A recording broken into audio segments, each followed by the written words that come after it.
ខ្ញុំបកណាសូមក្រាបថ្វាយបង្គំព្រះថេរានុថេរៈគ្រប់ព្រះអង្គជាទីសក្ការៈសូមគោរពសម្ដេចទ្រង់ឯកឧត្តមលោកជំទាវអស់លោកស្រីបងប្អូនអ្នកសារព័ត៌មានក៏ដូចជាជនរួមជាតិទាំងក្នុងនិងក្រៅប្រទេសជាទីគោរពនិងជាទីរាប់អានថ្ងៃនេះអ្នកនាំពាក្យរាជរដ្ឋាភិបាលសូមជម្រាបជូនជនរួមជាតិអំពីការបន្តការយកចិត្តទុកដាក់របស់បណ្ដាប្រទេសធំទៅលើការកសាងសន្តិភាពយូរអង្វែងរវាងកម្ពុជាថៃរដ្ឋាភិបាលសហរដ្ឋអាមេរិកជាពិសេសឧត្តមប្រធានាធិបតី Donald Trump នៅតែបន្តយកចិត្តទុកដាក់ចំពោះស្ថានភាពព្រំដែនកម្ពុជាថៃនិងការអនុវត្តតាមស្មារតីនៃសេចក្តីថ្លែងការណ៍រួមស្តីពីសន្តិភាពទីក្រុងកូឡាឡំពូចុះថ្ងៃ26ខែតុលាឆ្នាំ2025នេះបើយោងតាមឧបការីរដ្ឋមន្ត្រីការបរទេសសហរដ្ឋអាមេរិកឧត្តម Michael George Desambre ទទួលបន្ទុកតំបន់អាស៊ីបូព៌ានិងប៉ាស៊ីហ្វិកដែលបានជម្រាបជូនសម្ដេចមហាបវរធិបតីហ៊ុនម៉ាណែតនាយករដ្ឋមន្ត្រីនៃប្រជាណាចក្រកម្ពុជានាឱកាសជួបសម្ដែងការគួរសមនិងពិភាក្សាការងារជាមួយសម្ដេចធិបតីកាលពីថ្ងៃទី10ខែមករាឆ្នាំ2026នៅវិមានសន្តិភាពឧបការីរដ្ឋមន្ត្រីការបរទេសសហរដ្ឋអាមេរិកបានគូសបញ្ជាក់ទៀតថាសហរដ្ឋអាមេរិកបន្តជំរុញការរក្សាបទឈប់បាញ់និងចង់ឃើញសន្តិភាពយូរអង្វែងរវាងកម្ពុជាថៃនិងបានប្រកាសថាសហរដ្ឋអាមេរិកនឹងផ្ដល់ជំនួយ$15 លានសម្រាប់ការគាំទ្រដល់ជនភៀសសឹកនៅតាមព្រំដែនប្រទេសទាំងពីរនិង$10 លានផ្សេងទៀតសម្រាប់ការដោះមីននិងយុទ្ធភ័ណ្ឌមិនទាន់ផ្ទុះនៅកម្ពុជាសម្ដេចបវរធិបតីបានសម្ដែងអំណរគុណចំពោះឯកឧត្តមប្រធានាធិបតី Donald Trump ក៏ដូចជារដ្ឋាភិបាលសហរដ្ឋអាមេរិកដែលបានសម្របសម្រួលបទឈប់បាញ់និងសេចក្តីថ្លែងការណ៍រួមទីក្រុងកូឡាឡំពូហើយបន្តយកចិត្តទុកដាក់ចំពោះការកសាងសន្តិភាពរវាងកម្ពុជាថៃក៏ដូចជាការផ្ដល់ជំនួយដើម្បីស្ដារជីវភាពជនភៀសសឹកនិងគាំទ្រកិច្ចខិតខំប្រឹងប្រែងចំពោះការដោះមីនមនុស្សធម៌សម្ដេចមហាបវរធិបតីក៏បានសង្កត់ធ្ងន់ថាកម្ពុជាតែងតែផ្ដល់តម្លៃដល់សន្តិភាពនិងប្រកាន់ខ្ជាប់ការដោះស្រាយបញ្ហាព្រំដែនដោយសន្តិវិធីដោយអនុលោមតាមច្បាប់អន្តរជាតិសន្ធិសញ្ញាអនុសញ្ញានិងកិច្ចព្រមព្រៀងរវាងប្រទេសទាំងពីរសម្ដេចបវរធិបតីសង្ឃឹមថាសហរដ្ឋអាមេរិកនឹងបន្តជំរុញភាគីទាំងពីរក្នុងការអនុវត្តឲ្យបានពេញលេញនៅសេចក្តីថ្លែងការណ៍រួមទីក្រុងកូឡាឡំពូចុះថ្ងៃ26ខែតុលាឆ្នាំ2025និងសេចក្តីប្រកាសរួមនៃកិច្ចប្រជុំពិសេសលើកទី3នៃគណៈកម្មការព្រំដែនទូទៅ GBC ចុះថ្ងៃ27ខែធ្នូឆ្នាំ2025ជាពិសេសការអនុញ្ញាតឲ្យជនស៊ីវិលត្រឡប់ទៅផ្ទះសម្បែងវិញដោយសុវត្ថិភាពដោយគ្មានការរារាំងនិងការបន្តឡើងវិញនៃការងាររបស់គណៈកម្មការចម្រុះខណ្ឌសីមាព្រំដែនគោក JBC ក្នុងការចុះវាស់វែងនឹងខណ្ឌសីមាព្រំដែនគោករវាងប្រទេសទាំងពីរដើម្បីជាមូលដ្ឋានសម្រាប់ការកសាងសន្តិភាពយូរអង្វែងរវាងកម្ពុជាថៃសម្ដេចបវរធិបតីនិងឧបការីរដ្ឋមន្ត្រីការបរទេសសហរដ្ឋអាមេរិកក៏បានវាយតម្លៃខ្ពស់ចំពោះវឌ្ឍនភាពដ៏គួរឲ្យកត់សម្គាល់នៃទំនាក់ទំនងកម្ពុជានិងសហរដ្ឋអាមេរិកនឹងបានឯកភាពបន្តជំរុញការវិធានការជាក់លាក់ដើម្បីពង្រឹងពង្រីកកិច្ចសហប្រតិបត្តិការបន្ថែមទៀតក្នុងវិស័យពាណិជ្ជកម្មនិងវិនិយោគការពារជាតិនិងសន្តិសុខការផ្លាស់ប្ដូររវាងប្រជាជននិងប្រជាជនការអនុវត្តច្បាប់រួមទាំងការប្រយុទ្ធប្រឆាំងអុក្រិដ្ឋកម្មឆ្លងដែននិងការឆបោកតាមប្រព័ន្ធបច្ចេកវិទ្យាឧត្តម Desambre ក៏បានប្រកាសថាសហរដ្ឋអាមេរិកនឹងផ្ដល់ជំនួយ$10 លានសហរដ្ឋអាមេរិកផ្សេងទៀត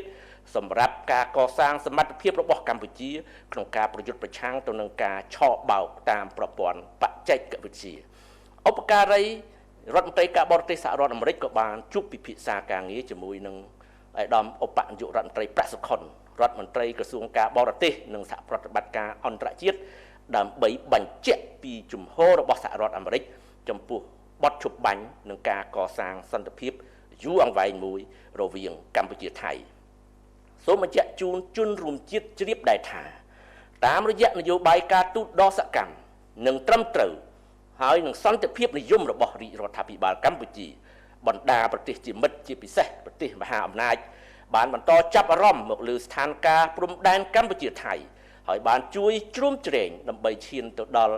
សម្រាប់បានបទឈប់បាញ់ចំនួន2លើក លើកទី1នៅថ្ងៃ28ខែកក្កដាឆ្នាំ2025ក្រោមការផ្ដួចផ្ដើមពីឯកឧត្តមប្រធានាធិបតី Donald Trump ប្រធានាធិបតីសហរដ្ឋអាមេរិកនិងការសម្របសម្រួលពីឯកឧត្តម Anwar Ibrahim នាយករដ្ឋមន្ត្រីម៉ាឡេស៊ីក្នុងនាមជាប្រធានបដូវវេនអាស៊ានដោយមានការចូលរួមយ៉ាងសកម្មពីសាធារណរដ្ឋប្រជាមានិតចិនបន្ទាប់មកក្រោមការជំរុញរបស់ប្រធានាធិបតី Donald Trump ក៏មានការចុះហត្ថលេខាលើសេចក្តីថ្លែងការណ៍រួមស្តីពីសន្តិភាពទីក្រុងកូឡាឡាំពូដោយនាយករដ្ឋមន្ត្រីកម្ពុជានិងថៃ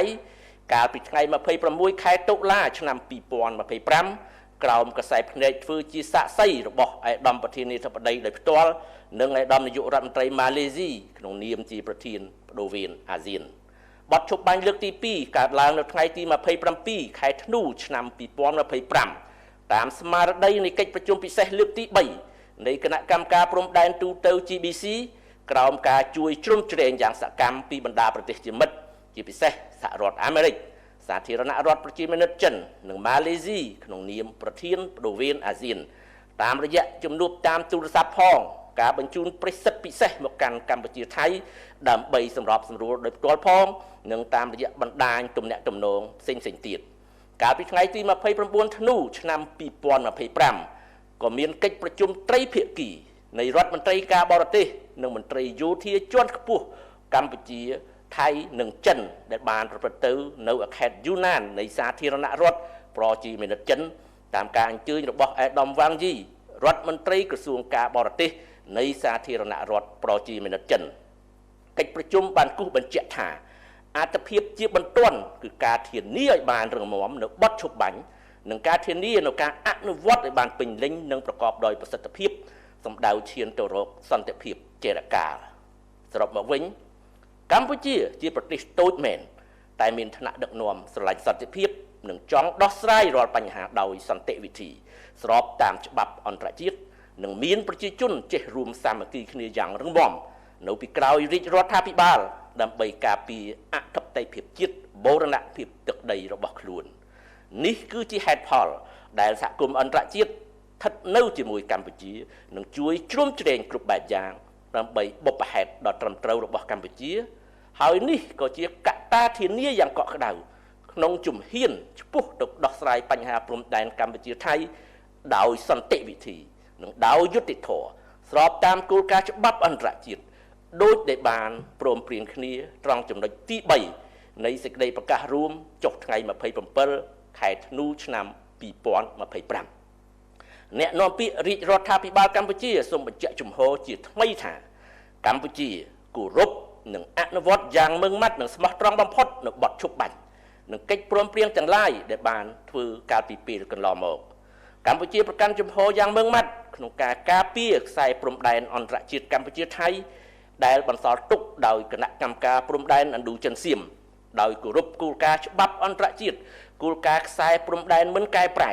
គោរពអនុសញ្ញាសន្ធិសញ្ញាបារាំងសៀមផែនទីកំណត់ហេតុបោះបង្គោលព្រំដែនរបស់គណៈកម្មការបោះបង្គោលព្រំដែនឥណ្ឌូចិនសៀមព្រមទាំងកិច្ចព្រមព្រៀងនិងឯកសារពាក់ព័ន្ធនានាដែលភាគីទាំងពីរបានឯកភាពគ្នាកាលពីកន្លងមកកម្ពុជាមិនទទួលស្គាល់នូវការកែប្រែខ្សែព្រំដែនណាមួយដែលកើតចេញពីការប្រើកម្លាំងនោះឡើយ